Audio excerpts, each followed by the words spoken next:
Before you even think about claiming a color, you need to understand what that color costs. Because in Los Angeles, red and blue aren't just colors, they're lines between life and death. This is the story of the Bloods and the Crips, two of the most notorious street gangs in American history. And if you've ever wondered what it really means to live that life, or what happens when you try to walk away, stay till the end. Because this is what you need to know before you ever think about becoming part of that world. Make sure you subscribe, because what you're about to hear, no school, no movie, no headline will ever tell you. It all began in the late 1960s, when Los Angeles was boiling with tension, racial inequality, police brutality, and poverty shaping the streets of South Central. A teenager named Raymond Washington wanted protection for his neighborhood. He formed a group, young, angry, proud, that called itself the Crips. But that name didn't last long.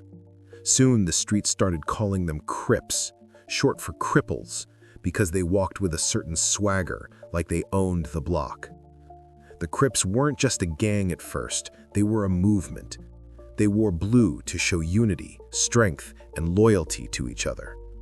But power attracts attention and enemies. As the Crips spread through Los Angeles, smaller groups who refused to join them were attacked, beaten, or killed. And that's when the Bloods were born. In 1972, a group of young men from Piru Street in Compton said, "Enough." They formed their own alliance, not to conquer, but to survive. They chose red, the opposite of Crip blue, as their color of defiance. Soon other neighborhoods joined, Brims, Bishops, Denver Lanes. They united under one name, the Bloods. What began as self-defense turned into open warfare. The Crips ruled the West Side. The Bloods held down Compton, Inglewood, and the East.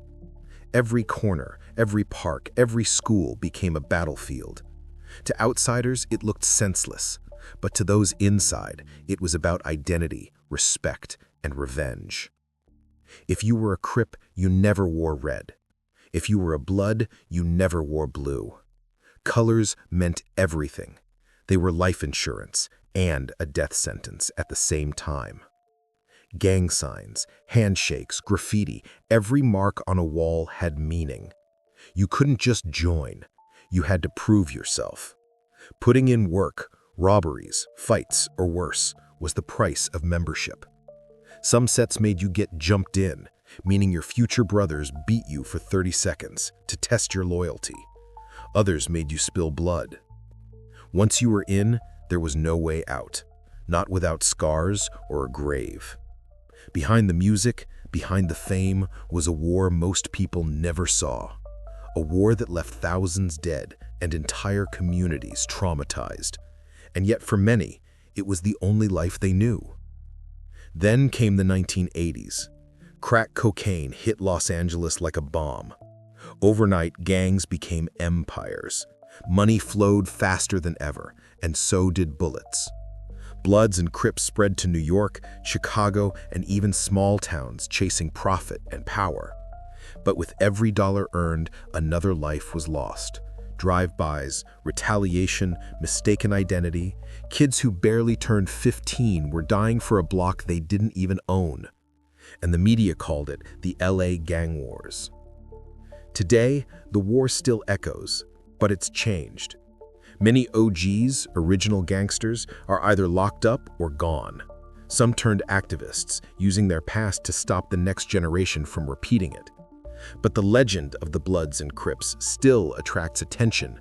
Movies, music, and internet fame make it look glamorous. Here's the truth. If you think joining a gang gives you power, it doesn't. It gives you pain, fear, and a target on your back.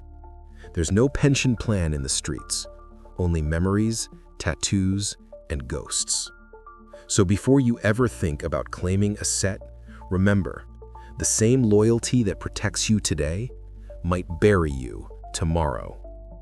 This isn't just history, it's a warning.